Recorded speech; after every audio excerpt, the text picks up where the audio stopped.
Hello, everybody. Happy Wednesday, December 28th, 2022. It's Nicoleyoke Day, and for today's Nicoleyoke, we're going to be doing Love is in the Air by John Paul Young. It comes from, it was before the movie Strictly Ballroom, but Strictly Ballroom gave it a new life, and that's where I knew it from, was Strictly Ballroom. But my favorite movie, when I was for the longest time, I would say The Sound of Music was my favorite movie, and musical movie, whatever, just my favorite movie. And then I kind of outgrew that, and when I did, I said I would list Strictly Ballroom as my favorite movie. And now I'm not sure what I've changed from that, but maybe not. I'll have to pick a new one, but for now it's still Strictly Ballroom. It lost my favorite interest the same way The Sound of Music did. Was when I went back and rewatched it. I found out there was like smoking in it. It was just more smoking that I didn't realize before. It was even worse than I thought because first of all, it's Baz Luhrmann, Australian. This was his first. He used to do this play. He did this as a play, and then somebody, found him out, and they turned it into a movie where he directed it. It was his first big movie out of Australia, and since then he's just been a constant tobacco swamp guy. He did Romeo and Juliet, which I loved, except it was a big old tobacco commercial for young people, and Moulin Rouge, tobacco ad. The Great Gatsby, tobacco ad. What else? He did, it was another one. Which one? Was it anyway, whatever. They're all tobacco ads, and he's just this gay guy, closeted gay, typical tobacco swamp. Great movies, but I don't know what to say. I mean, it's just talented, great movies, and then they're just tobacco ads. And this one was sad in that when it first came out, I don't know what to think of this. I just rewatched it today because I didn't want to rewatch it because of the disappointment when I went back the first time and saw that it was a tobacco ad. But the young female characters didn't smoke in it, at least the way they did, like in Romeo and Juliet. But it was an older woman who was the mother of actually. There goes a car. Let me just tell you why I like one of the reasons I like this. Watch this. This is what I just saw this earlier. It was one of my favorite scenes, and it's when the Tara Maurice character Fran is trying to convince this guy. Forget his name in the movie too, but whatever. But he's to dance with her, to be his partner. But because he dances his own steps, and she wanted to be, but she was yelling at him, and I love this part. Watch. Well, you're just pathetic and you're gutless. You're a gutless wonder.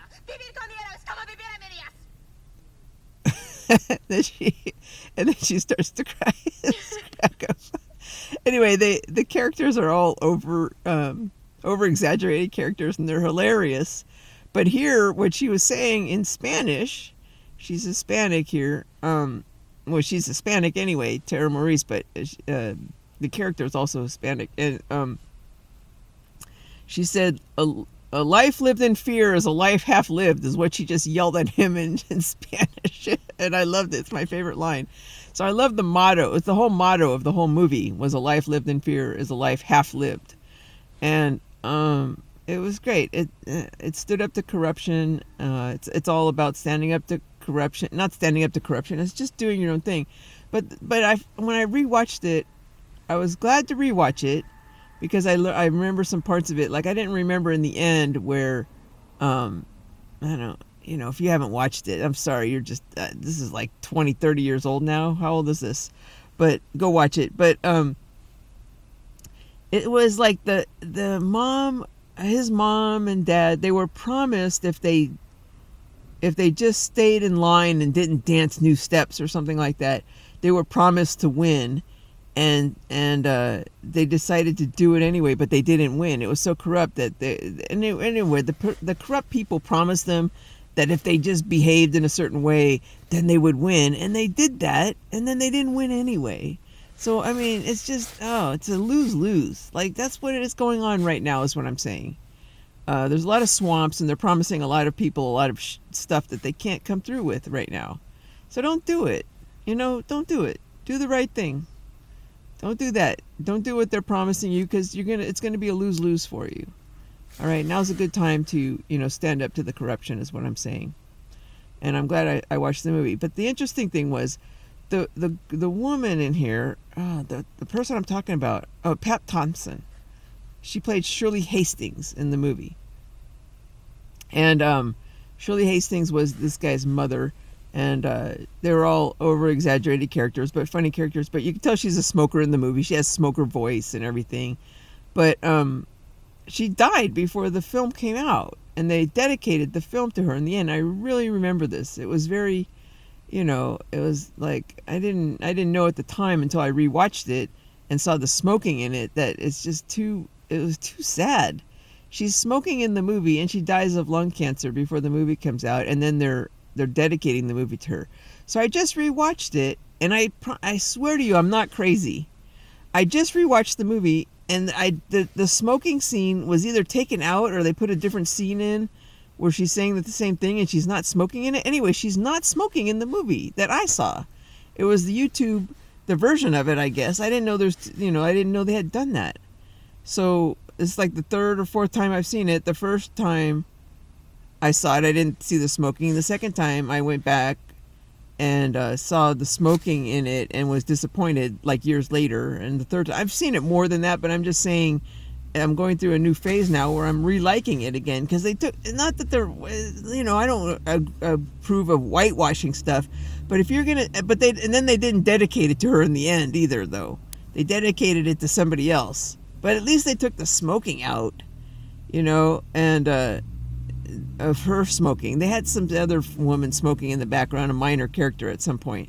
But this was like, yeah, that was great, because it was at the very beginning of the movie. She's like smoking a cigarette. There it was, and at the end, and then she dies of lung cancer. So I'm glad I watched the movie today. One of the reasons I watched it was it has been recommended for me, a free YouTube movie, for a long time, for like a month now, and I just haven't been watching it. But today, in particular, I saw the Nicoleyoke for today, which I didn't see the first time. I think there was some kind of copyright problem or something, because I don't think they were able to post it to YouTube from the Kelly Clarkson show. It went straight to KC Videos or something like that. So I looked it up today and saw it, and it was You Don't Know Me. It's an old classic,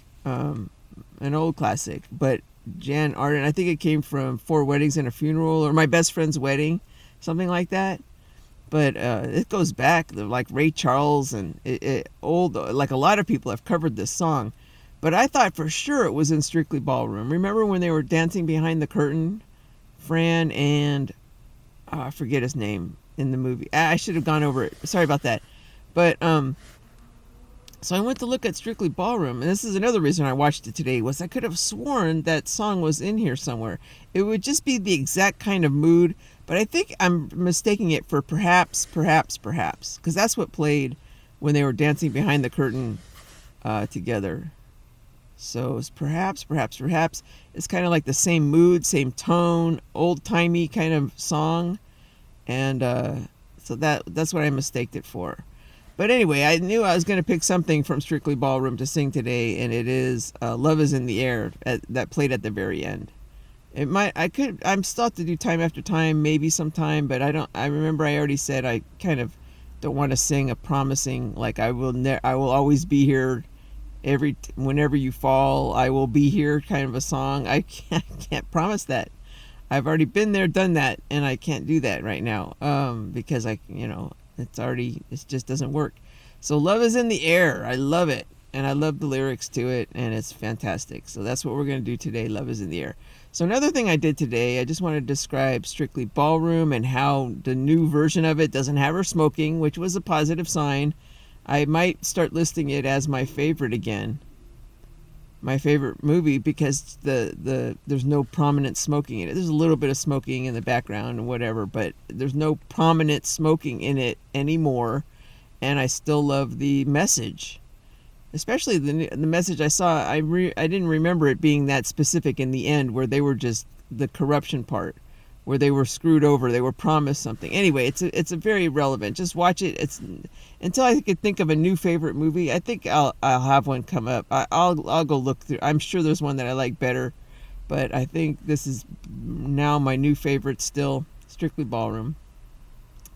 Baz Luhrmann, gay man. So I just put him on my list today.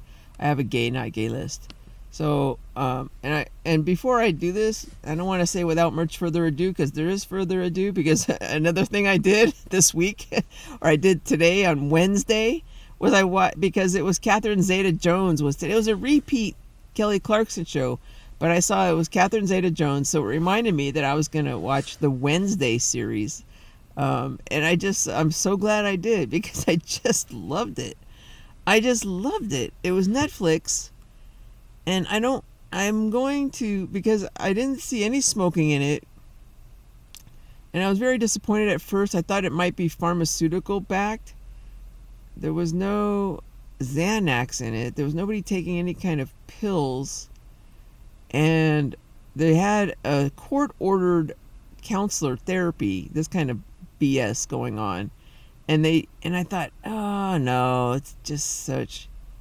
But it could have been this. I wanted to make this point before I went on. I do have house cleaning to do. So I always say the swampiest of all the swamps in the end is the family court swamp, and that's the one that's going to be last to go. And it kind of touched on Wednesday a little bit, where there was court-ordered counseling, and then at the end I thought, oh, this is great. They made the court-ordered counselor be the bad guy. At first I was thinking this when she, remember, I don't mean to what is that called when you give up the spoiler alert. Spoiler alert, I don't mean to spoil anything, but go watch Wednesday and don't listen to this part. Nobody's paying attention to this anyway. I've been suspended for 2 weeks. This isn't going up to YouTube for 2 weeks, but I will attach a link to it if anybody pays attention. But spoiler alert on Wednesday, I thought that the bad person was the court-ordered counselor, and I thought, wow, this is really this is like, I could really relate to this Wednesday girl. It's just my favorite character. I really relate. Not the not hugging part and all that stuff. Touch is my love language, or whatever you want to call it. So that part. But the independence and the just, seeking truth when it's driving everybody crazy, and losing friends over trying to seek the truth, and throwing everybody under the bus for the pursuit of the truth and all this stuff. I just, that was great. And you kind of hope that you're brave like her and all that stuff. But all the other stuff, I don't really, I'm not creepy like that, I don't think. But anyway. So, but anyway, I just liked it. I liked it. And it was no smoking, and I don't think it was pharmaceutical swamp. But I think it could have been a little bit of family court kind of in that direction. And the reason I'm thinking that is because the family court is run by angry lesbians, and they're like, the one criticism I did have was kicking the boys in the balls, and the all white boys are bullies, and this kind of baloney.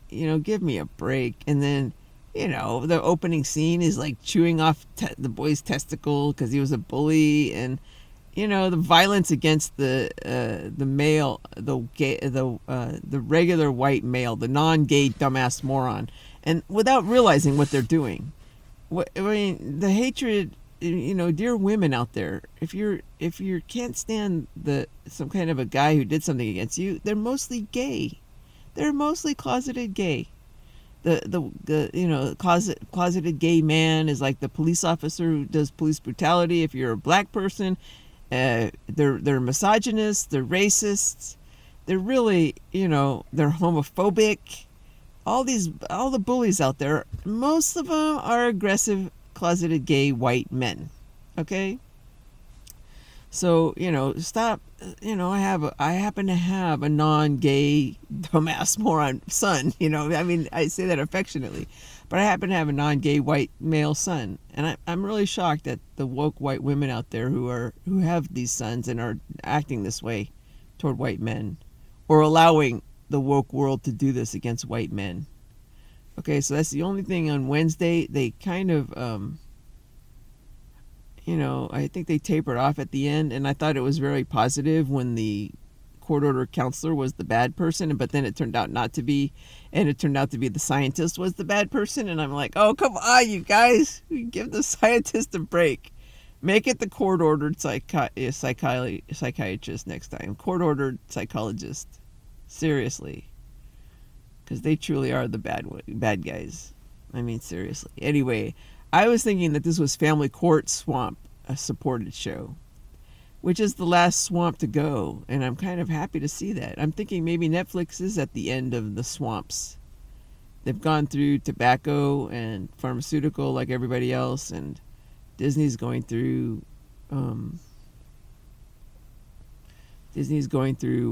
defense contractor swamp, which is the last one to go, and then and I think the family court swamp will be the last to go. So we'll see. I wanted to say one thing, and that is for the family court swamp. A lot of people, just to show how powerful they are, a lot of people think the NRA is the most powerful kind of lobbying group in the country. The NRA, right? So whenever you have a restraining order against you, and it's like a common weapon that's been used against me before in the past forever and ever, so I'm very familiar with the gay Nazi kind of BS around restraining orders. I was filing to make them I mean, they are unconstitutional, and I filed some filings against them like a decade ago. I'm pretty sure, no, 14, yeah, almost a decade ago. So I've been an enemy of family court and the gay Nazi assholes for a long time doing this stuff. That's where they get a lot of their power. But one of the things I tried to do was I tried to entice, or at least, get the NRA involved, because the first thing that happens is, without any kind of due process whatsoever, all anybody has to do is walk up to a court and say, I want a restraining order against this person. There's no hearing, there's nothing. The first thing that happens is their guns are taken from them without any kind of a hearing or anything. Like, you could do that to anybody. If I want to take somebody's guns away from them, all I have to do is go to the nearest courthouse and make up all the lies I want about them, that they did this and they did that, and I want a restraining order against them. And they'll say, oh, there'll be a hearing later, and there'll be this and there'll be that, and he said, she said, or whatever. But in the meantime, they're taking all your guns away. And I thought, wow, you would think the NRA would be interested in this. They'd back off from this. They know this is completely unconstitutional, that the family court Nazis can do this, but they can. And that's how powerful the family court Nazis are. If you want to know, relatively speaking, you've never really heard about it, but this is how powerful they are. The NRA bows to them and doesn't do a damn thing. And also the felonies can't have handguns, even if it's a non-violent felony, white collar, any kind of felony. You can't have a gun, and it's just like, what the hell? Where's your rights there? Because it should be violent felonies, and you're going, oh, well, no, it's the NRA. The NRA is bowing down to the family court Nazis, and that's how powerful. I call it the domestic violence cottage industry, and it showed up a little bit in Wednesday. It showed up a lot, actually, when the Catherine Zeta-Jones character was like, well, you should have believed me when I first complained and filed something against him, or whatever it was. You should have believed me, like all women should be believed kind of bullshit.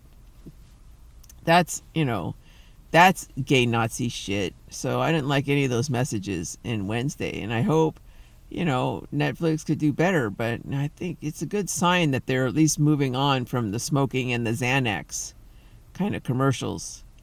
But they're supporting the the Me Too a little bit too much there. So it's very powerful, though, very powerful swamp.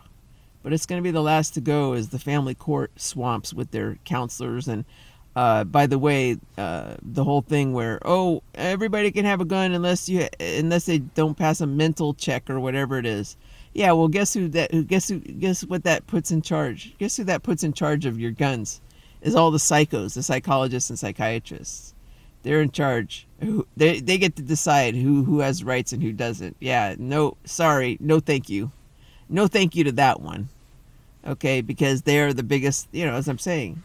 So I didn't like that. I thought I really liked them this on Wednesday when they had this little therapist, court order therapist person being the bad guy. I thought, oh, they're on the right track, but then it was a mistaken identity. So anyway, just my 2 cents. I hope they don't. I hope the next series is just such good potential, and I love the whole thing. Except these little, you could see the family court swamp rearing its head here.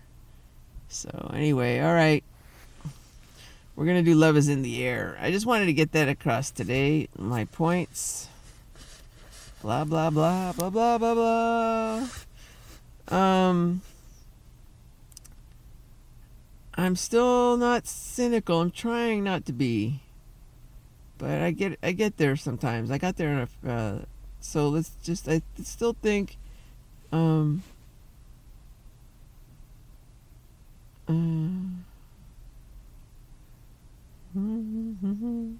Anyway, Strictly Ballroom.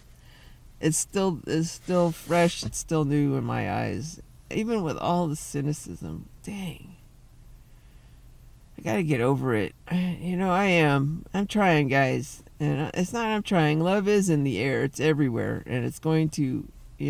Inevitable world peace, all that stuff. I really believe in it, and I hope I still have the attitude I used to have, and I'm not too old and too cynical to enjoy when we get to the other side. Anyway, here we go. Love is in the Air by John Paul Young. Love is in the air, everywhere I look around. Love is in the air, every sight and every sound. And I don't know if I'm being foolish, don't know if I'm being wise, but it's something that I must believe in, and it's there when I look in your eyes. Love is in the air, in the rising of the sun. Love is in the air, when the day is nearly done.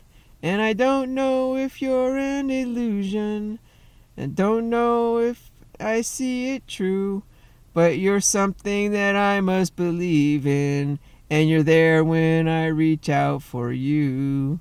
Love is in the air. Oh no, sorry about that.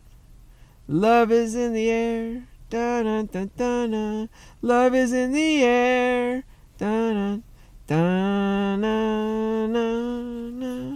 Oh, love is in the air. Da-na-na-na-na. Love is in the air. Okay, it goes on and on. I'm sorry. Let's just take this part out. I don't know how to end it. I never know how to end any of these things. Da-na. Okay, this was...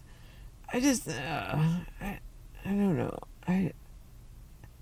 I'm going to reevaluate the Netflix stock after watching this. So another thing I started to do, okay, so I thought that was very positive from Netflix Wednesday. It's still a little swampy, but it was really quite impressive as far as no more smoking, no more Xanax. They were still kind of teetering on the pharmaceutical BS with the counselor thing. But so I started to watch another series. What was it called? Stranger Things. Okay, that one I started watching within the first 2 seconds. I just stopped watching it because it was just smoking. It was whatever, Winona Ryder, the overrated. I mean, she's just always smoking in this movie, and was always smoking in the past. She made it off smoking, I think, she smokes in a lot of her movies, and I thought she was a little bit overrated because of that. And also, everybody in this movie was directed to be to overact and like yell and scream and get all hyper over nothing, and it was just very annoying kind of acting. Oh my God, Jesus, Mary Joseph. Okay, Jesus, take the wheel. Anyway, I'm just gonna keep watching. I think I'm gonna skip through though. I just can't stand it. I don't like this. I don't like the scary stuff. I like the Wednesday. I don't know what that was. I didn't care. I thought the creepy stuff was funny. I want a thing. Everybody wants to have a thing. I was about ready to quit if they killed Thing. And I thought they were gonna kill Thing off, but Thing came back to life, and then so I'm gonna keep watching. But yeah. So I'm going to spend my time looking over some of the Netflix stuff and see if they're actually clearing out. There's this one. What is this? There's this one guy. Whenever I go to YouTube nowadays, there's this one guy who's like, "Oh, the woke Hollywood, go woke, go broke," and all this. Oh my God, people! This is not the opposite. This is not what Trump. This is not if you want to. There's a lot of BS going on there on both sides, on all sides. Just watch out for the people who are saying that all of that Hollywood is losing money because they're too woke. I mean, I'm not against the woke thing. I'm just saying, I'm woke being just progressive. But I'm just saying, watch where the money comes from for that. And if it comes from tobacco or Xanax, and then even defense contractor and global warming and all this baloney, then you will go broke. That's the reason you're going broke. Not the message that you want the environment to be clean. Everybody wants clean air. Everybody wants good environment. And you want good health, and you want a lot of stuff. And you want progressive ideas on gays. You want progressive ideas on abortion. All these things, but you can't. The way it's divided is it's so ingenious by the gay Nazis. They've been doing this for a long time, people. So I'm not saying in order don't go woke and go broke. No, that's the message from the other side, and that there are other choices out there. Just don't follow any of this is what I'm saying, because I call it second tier Nazi propaganda, where they're going to try to attribute the loss of money to other things, and that's not what it is. The loss of money is definitely the swamps and the gay Nazi assholes. So just watch out for where the bad stuff is coming from. And I don't know what else to tell you, people, but it's very frustrating watching this one jerk off. He goes, "Oh, the woke Hollywood is losing all this money because they need to make more movies like," and then they start mentioning these big blockbuster guy kind of movies, and I'm like, "Oh, good Lord, this is the choices they're giving us? There are other choices out there, people. Don't listen to this idiot either from the other side. I'm not with that either." So when I say support Trump, I'm not supporting these other people who are trying to hijack. They always hijack everything and turn it into something like nobody wants. Anyway, love is in the air. I guess it wasn't very convincing, was it? Anyway, I love that song, and I love the end of that movie when they're all dancing to it, and it was very positive, and I guess it just didn't come out the way I wanted it to, but that's life. I really want this message today. Anyway, all right, that's it. That's enough. I'm done. I'm gonna redo this whole damn thing. Shit. I'm gonna redo it all. I don't. Nope. We're gonna redo it. In case I decide not to redo it,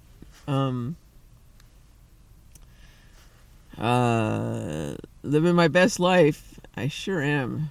I loved having the full weekend. Oh, it was nice. It was nice. Just other stuff that happened. I can't even. But yeah. Living my best life. Everything's gonna be okay, everybody, and Godspeed to everybody coming out the other side. And one peace, PEAC and PIEC. In case I decide not to redo this. Okay.